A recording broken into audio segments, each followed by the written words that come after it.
which certain Sufis had used to indicate the limited spiritual capacity of their spiritual predecessors or contemporary rivals. Thus, Shams remarks as follows: "These saints and perfect ones to whom the world pays respect also have a veil, and that is that sometimes they relate their secrets with God in order not to be destroyed. At other times they do not have this veil. I tell secrets, but I do not make a speech. It is a wonder of these saints when speech appears. Bayazid does not belong to this tribe of saints. They are the prophets and messengers. Perhaps if they became intoxicated from the speech, they would be unable to drink, but not even 100,000 barrels of wine can do what the speech of the Lord of the worlds can do." So in the view of Shams, revealing the secret is a charge that could be laid against Bayazid, precisely because it was unlike the behavior of the prophet. Shams does not stop here, however. On a number of occasions, he goes out of his way to say negative things about the spiritual status of Bayazid.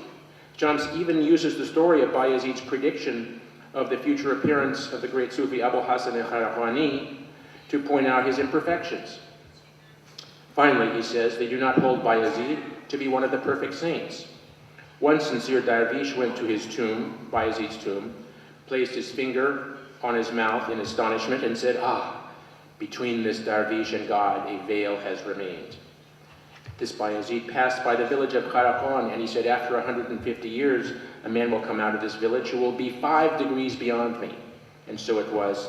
At that very time, Abu Hassan al-Khairani became a disciple and put on the dervish cloak by his tomb. The point is not only that a sensitive visitor to Bayazid's tomb could still detect the presence of his spiritual veil, but also that Bayazid would be surpassed by Khairani.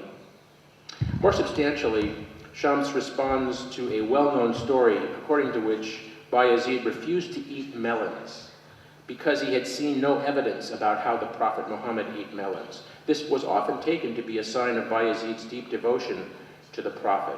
Shams, however, poured scorn on this story, saying, "They say that Bayazid did not eat melons. He claimed, 'I have never found out in what manner the Prophet, peace be upon him, ate melon.'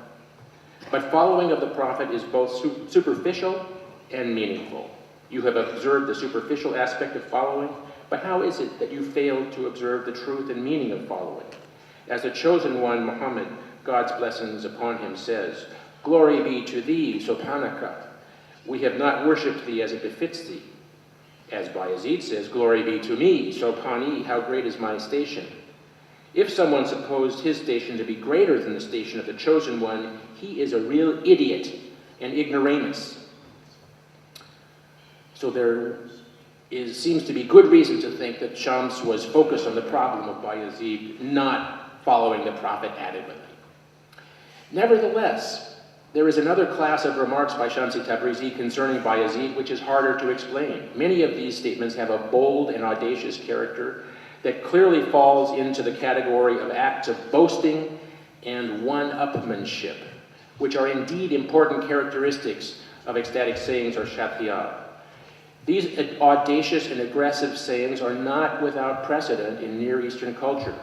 We can find the rhetorical basis for this audacity in the ancient boasting contest, the mufakhara of the pre-Islamic Arabs. In fact, the early Sufi author Abu Najib as-Suhrawardi corroborates this connection in his widely used manual of conduct for Sufi novices, the Adab al-Muridin.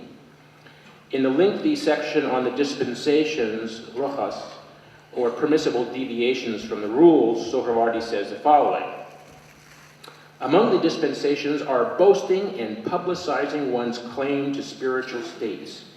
In this matter, their standard is that one should intend to publicize the bounties of God, who is exalted above it. As the Quran says, indeed, speak of the bounty of your Lord."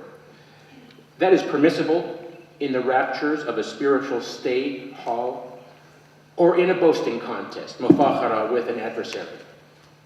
This is precisely the same kind of phenomenon we see in the shakhiyat contests of the saints, when one outrageous statement is outdone by the next. Ruzbahan, for instance, concludes, "This action is from the jealousy of gnosis, and jealousy is an attribute of God." This wrangling, munaqara, of the prophets and saints is exemplary sunnah. Şems-i Tabrizi was in fact familiar with this type of boasting, as we can see in the following account.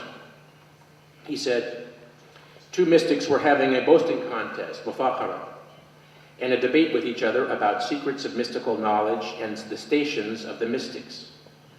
One said, a person who comes along sitting on a donkey, to me that one is God. The other one said, to me, the donkey is God.